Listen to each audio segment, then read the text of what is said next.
Hello students, how are you? Very good students. यही 11 class आपके हर एक कंपटीशन के लिए एक गेटवे है। इसी में आपको अच्छे से रेगुलर होकर के, पंक्चुअल होकर के प्रिपरेशन करनी है और सिलेक्शन ले लेना है। ओके, आइए अब हम डिस्कस करेंगे कि फ्रिक्शन के द्वारा वर्क डन कितना होता है। Means work done against friction हमें निकालना है। इसके हम 3 केसेज लेंगे।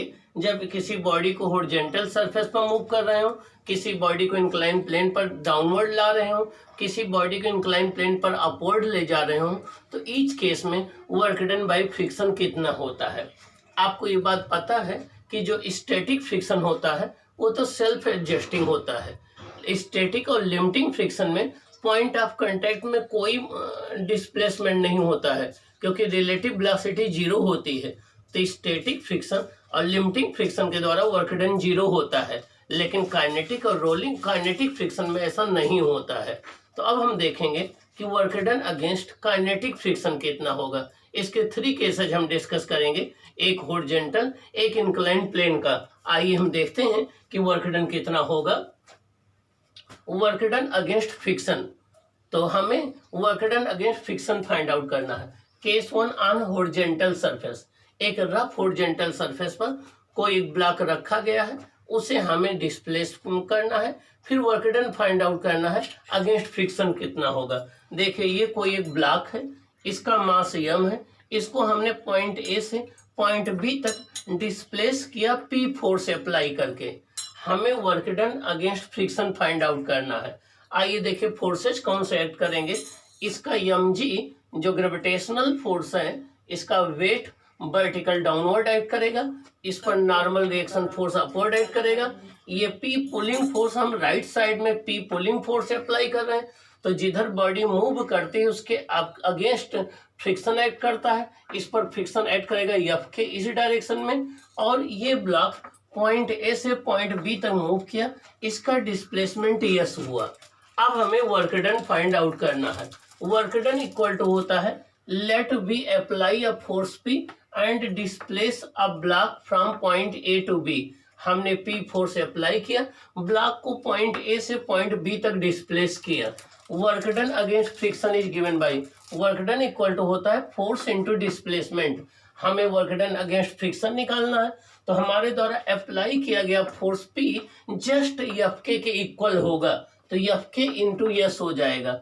अब W इक्वल टू Fk होता है mu k into N into S हो जाएगा, और N इक्वल टू होता है mg। आपका Fk इक्वल टू होता है म्यू के इंटू N, और N इक्वल टू इस केस में है mg।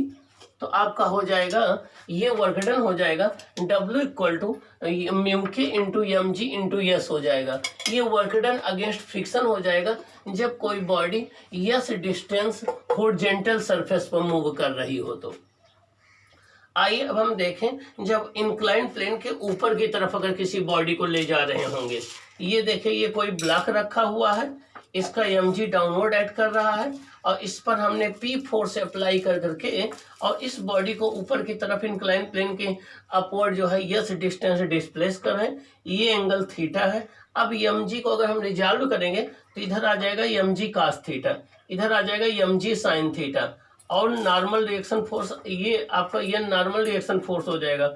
हम पुलिंग फोर्स अपवर्ड अप्लाई कर रहे हैं, तो आपका फोर्स ऑफ फ्रिक्शन जो है वो आपका डाउनवर्ड अप्लाई होगा। ये Fk हो जाएगा force of friction, kinetic friction. ये mg sin थीटा और ये mg cos थीटा, ये n हो जाएगा। n बैलेंस करेगा mg cos थीटा को।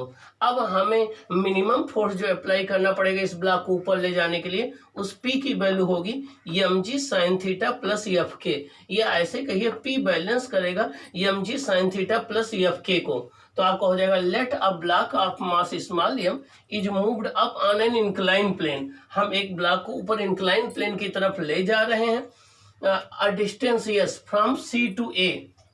Now force just required to move the block upward. Upward के लिए हमें कितना मिनिमम फोर्स अप्लाई करना पड़ेगा, mg sin theta plus Fk की इक्वल अगर हम फोर्स अप्लाई करेंगे P की वैल्यू, तो ये ब्लॉक अपवर्ड मूव करेगा। तो P की वैल्यू हो जाएगी mg sin theta plus Fk हो जाएगा। और हमें पता है कि एफ के की वैल्यू क्या होती है, म्यू के इंटू एन, तो mu k into M G cos theta, तो यहाँ पी हो जाएगा M G sine theta plus mu k into M G cos theta. हम एम जी कॉमन ले लें तो साइन थीटा प्लस म्यू के कास थीटा हो जाएगा। अब work done in pulling the block through the distance S, work done होता है फोर्स इंटू डिस्प्लेसमेंट, तो पी इंटू यस हो जाएगा, तो M G sine theta plus mu के कास थीटा इंटू यस हो जाएगा। अब अगर यही ब्लॉक हम डाउनवर्ड लाना चाहते हैं तो देखिए क्या करना पड़ेगा, हम डाउनवर्ड फोर्स पी अप्लाई कर रहे हैं, तो अब फ्रिक्शन फोर्स अपवर्ड अप्लाई होगा, M G sine theta downward apply होगा, M G cos theta N के द्वारा बैलेंस होगा। बस अब फ्रिक्शन की डायरेक्शन पलट जाएगी, फ्रिक्शन की डायरेक्शन अब अपवर्ड द प्लेन हो जाएगी। अब आप देखिए P plus M G sine theta किसके इक्वल हो जाएगा, F K N equal to M G cos theta हो जाएगा। P plus M G sine theta equal to F K हो जाएगा, यहाँ से P इक्वल टू आ जाएगा F k minus M G sine theta. अब एफ के होता है म्यू के इंटू एन, तो P आ जाएगा mu k M G cos theta minus M G sine theta आ जाएगा, तो P इक्वल टू आ जाएगा एम जी म्यू के cos theta minus sine theta आ जाएगा। हमें वर्क डन होता है फोर्स इंटू डिस्प्लेसमेंट, फोर्स हमारा कितना है P, डिस्प्लेसमेंट कितना है यस, तो हो जाएगा एम जी म्यू के cos theta minus sine theta into S हो जाएगा।